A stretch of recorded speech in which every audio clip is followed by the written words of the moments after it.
Quem é Silvio Santos? Talvez você conheça esse homem como um empresário de comunicação, dono de uma emissora de televisão. Mas a verdade é que apenas essa definição seria muito rasa para ele. Provavelmente, poucos sujeitos são tão importantes para o imaginário do brasileiro quanto o apresentador de TV Silvio Santos, o famoso dono do SBT. Mais do que um apresentador e um empresário, a verdade é que Silvio Santos é um personagem de si mesmo. Ao longo de muitas décadas de trabalho na TV, Silvio conseguiu controlar a construção de um mito em torno da sua figura, que foi entendida pelo público como um self-made man, ou seja, um homem que saiu do nada e construiu um império sozinho, dependendo apenas dos próprios esforços. Mas a história desse homem é muito mais complexa e intricada que a sua ligação com o SBT. É essa história que a gente vai contar aqui. Silvio Santos nasceu Cênora Bravanel, no Rio de Janeiro, no ano de 1930. Mas nem isso foi sempre consenso. Silvio já teve sua história contada em 6 biografias, algumas delas encomendadas por ele mesmo. A primeira delas foi uma história em quadrinhos, encomendada por ele e publicada em 1969. Lá dizia que o pequeno Cenor teria nascido no mês do nascimento de Jesus, dezembro, no ano de 1935. Ele teria, portanto, 5 anos a menos. Por que Silvio Santos divulgaria que tem menos idade? Essa é uma pergunta complexa e nem tem tanto interesse aqui. O importante é a gente notar o quanto Silvio Santos sempre se esforçou em controlar a narrativa da sua própria história. Nessa história em quadrinhos, aliás, Silvio aparece como se fosse um presente de Natal que seu pai trouxe para sua mãe. Só que a família Bravanel era formada por imigrantes de origem judaica, ou seja, eles nem comemoravam essa data. Pois bem, Cênor começa a trabalhar muito cedo, por volta dos 15 anos. Ele então se torna camelô e vende capas para guardar título de leitor e canetas. O pouco que se sabe pelas histórias que ele mesmo contou é que o jovem sempre teve talento para vendas. Em toda a sua trajetória, Silvio Santos mostrou que sua principal faceta é essa, a de comerciante.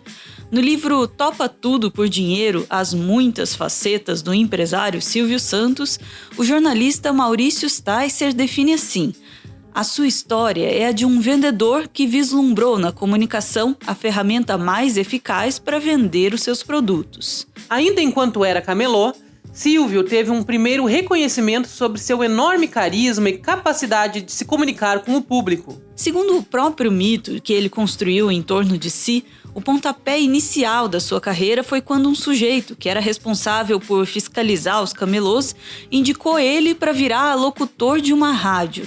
Mas esse trabalho também duraria pouco tempo. Na década de 40, depois de prestar serviço militar, Silvio voltaria a trabalhar como locutor na Rádio Continental em Niterói. Ele trabalhava até meia-noite e de lá ele pegava uma barca para voltar para o Rio. Segundo a história contada por Silvio Santos a Arlindo Silva, que é o autor do livro A Fantástica História de Silvio Santos, considerada sua principal biografia, ele conseguiu instalar umas caixas de som nessa barca.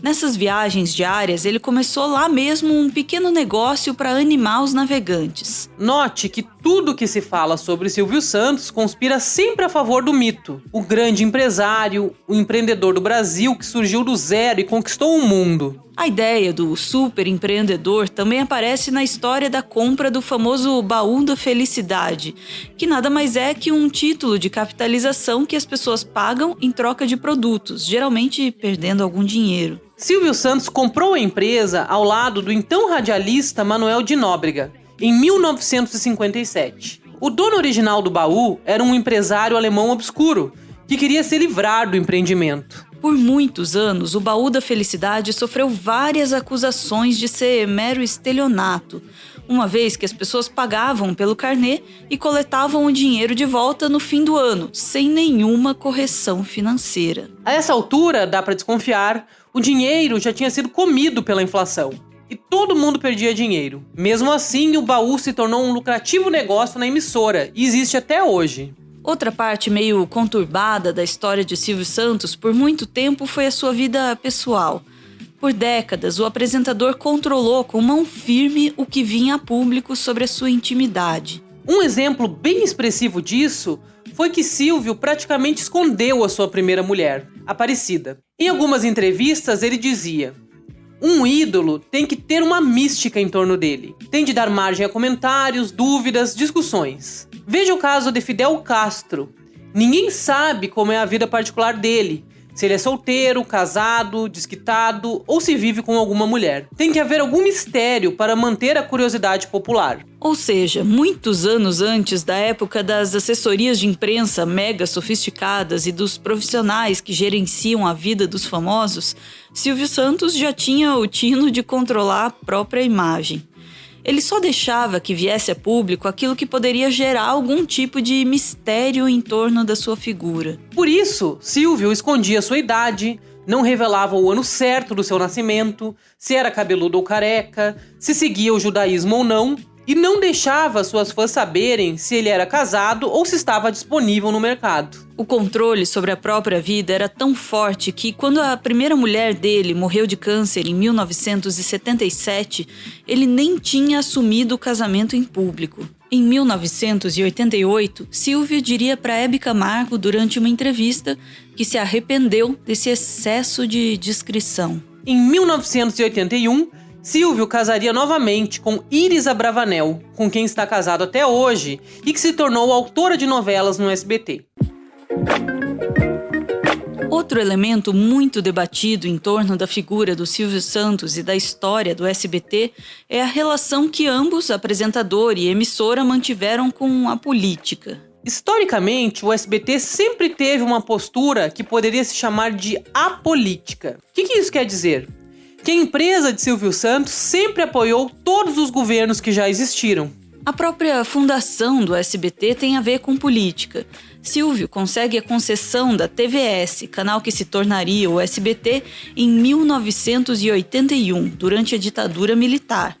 Ele conseguiu uma ajudinha da primeira-dama, a mulher do então presidente João Batista Figueiredo, para que a emissora fosse repassada para ele. Nas próximas décadas, Silvio Santos se mostraria sempre servil a todos os governos, independente de que lado eles estivessem. Recebeu todos os presidentes em seus palcos e chegou a se definir publicamente como um office boy de luxo do governo. Talvez você se lembre, inclusive, que o SBT manteve na sua grade, entre 1981 e 1996, um quadro chamado A Semana do Presidente, que destaca os feitos do presidente que estivesse no poder. Durante a sua visita ao Peru, o presidente Figueiredo cumpriu vários compromissos. No local onde estão os restos mortais dos heróis da independência peruana, Figueiredo depositou uma coroa de flores em sinal de respeito pela honra dos soldados mortos. Mas a aproximação de Silvio com a política nem pode ser levada muito a sério. Mesmo que ele tenha se candidatado à presidência da República em 1989, numa espécie de capricho irresponsável, pois era obviamente uma jogada oportunista para se aproveitar da sua popularidade. A candidatura de Silvio Santos acabou impugnada, mas só para você ter uma ideia da importância da fama dele, ele chegou a saltar para o 2º lugar nas pesquisas quando começou a aparecer no horário eleitoral. É o 26. O Silvio Santos virou 26. E algumas pessoas perguntam para mim: você não vem na minha cidade? Não, eu não vou poder ir na sua cidade. Mas eu não vou ver você de perto. Vai me ver de perto. Porque os políticos vão na sua cidade antes das eleições, depois não voltam mais na sua cidade. Eu vou fazer o contrário. Como eu não sou político, eu vou na sua cidade depois das eleições agradecer o seu voto. Vou na sua cidade ver quais são os problemas da sua cidade, discutir com você os problemas do seu município, do seu estado, e vamos juntos resolvê-los com as melhores cabeças desse país. Uma curiosidade: Silvio entrou na corrida eleitoral substituindo outro candidato, e por isso as cédulas eleitorais já estavam impressas e o nome do candidato que ele substituiu estava na cédula. Por essa razão, ele precisava destacar no horário eleitoral várias vezes qual era o seu número, 26. Note, aliás, que a estratégia usada por Silvio Santos era bem conhecida de nós brasileiros. Ele se apresentava como um não político. Vale lembrar também que essa boa relação com todos os políticos foi usada sempre que possível a favor dos interesses de Silvio Santos e do SBT. Em 2010, em meio a um escândalo financeiro de fraudes no Banco Pan-Americano, do qual Silvio Santos era um dos proprietários, o dono do SBT fez uma visita ao então presidente Lula. O motivo oficial seria o pedido de uma doação de Lula para o evento beneficente Teleton, que é realizado anualmente pelo SBT. Segundo conta Maurício Sticer no livro Topa Tudo por Dinheiro, anos depois, Luiz Sandoval, que é ex-presidente do grupo Silvio Santos, revelou que o Teleton foi apenas a fachada. O verdadeiro motivo do encontro teria sido articular uma ajuda do governo para fazer um acordo relativo ao rombo do Banco Pan-Americano. Até hoje, Silvio Santos defende a versão de que não sabia de nada. E pior, que não tinha lá muito envolvimento com o banco. Em julho de 2021, o SBT de Silvio Santos completa 40 anos de idade. A emissora, que assumiu para si o rótulo de segundo lugar na preferência nacional em TV, já está longe do que um dia foi. A grade da emissora dificilmente estreia boas novidades e tem uma pecha de ser uma das emissoras de TV aberta que menos investe em jornalismo. Tudo isso coopera para que o SBT pareça ficar cada vez mais atrasado em relação aos concorrentes. Veja só como Silvio Santos falou sobre como os jornalistas deveriam ser em uma entrevista ao próprio SBT. Não vou falar para jornalistas qual é a cor que você gosta, o que você acha da Maitê Proença, você tem medo da Globo, você quer contratar a Xuxa. Não. O jornalista que me entrevistar tem que ser sério, competente e tem que ter inteligência e sensibilidade para colocar no papel os meus bons e os meus maus pensamentos. Ele não tem que ser, como não vai ser no SBT, jornalista que quiser trabalhar comigo, não vai ser investigador, detetive. Quem tem que investigar é a polícia. Mas tem um elemento crucial aqui que talvez explique a crise do SBT. A emissora sempre se centralizou no carisma do seu dono, o homem capaz de se comunicar com as telespectadoras, que sempre chamou de minhas colegas de trabalho. O fato é que, já com 90 anos, Silvio Santos é uma figura tão forte que parece difícil imaginar um SBT sem ele. Por mais que o SBT tente achar alguém, não parece haver sucessor possível para o apresentador. Nem Gugu, que morreu precocemente, nem Celso Portiolli, nem as filhas de Silvio Santos. A verdade é que todos nós podemos ter várias críticas à figura desempenhada por Silvio Santos, como suas falas sem filtros, de tom homofóbico, gordofóbico, ou então a sua postura meio ensaboada para tratar da política, ou então a pouca contribuição do SBT no seu papel de informar bem a população. Todas essas críticas, claro, são muito legítimas. De toda forma, uma coisa é certa. Por mais que se critique Silvio Santos, é preciso reconhecer que ele tem uma capacidade inigualável de conversar com a maior parte da população do Brasil.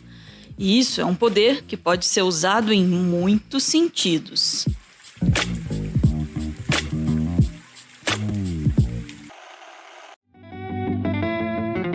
O roteiro do vídeo que você acabou de ver foi escrito pela Maura Martins. A Maura é doutora em Ciências da Comunicação, é artista, como demonstra esse autorretrato que a gente colocou aqui, e também é editora do portal de jornalismo cultural Escotilha. Você pode conhecer um pouco mais do trabalho da Maura lá na Escotilha, mas só se você quiser, embora eu certamente recomende.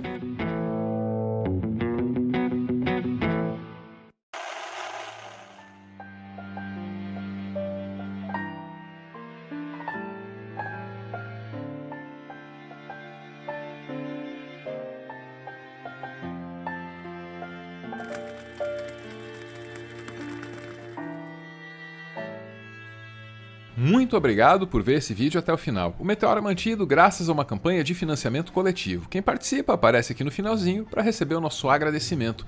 Hoje a gente está vendo aí a Simone e o Marcelo, que se dirigem à nossa audiência para dizer: desejamos novos ventos, novos tempos, mais empatia e mais clareza nos nossos corações e mentes. Obrigado, gente. Valeu!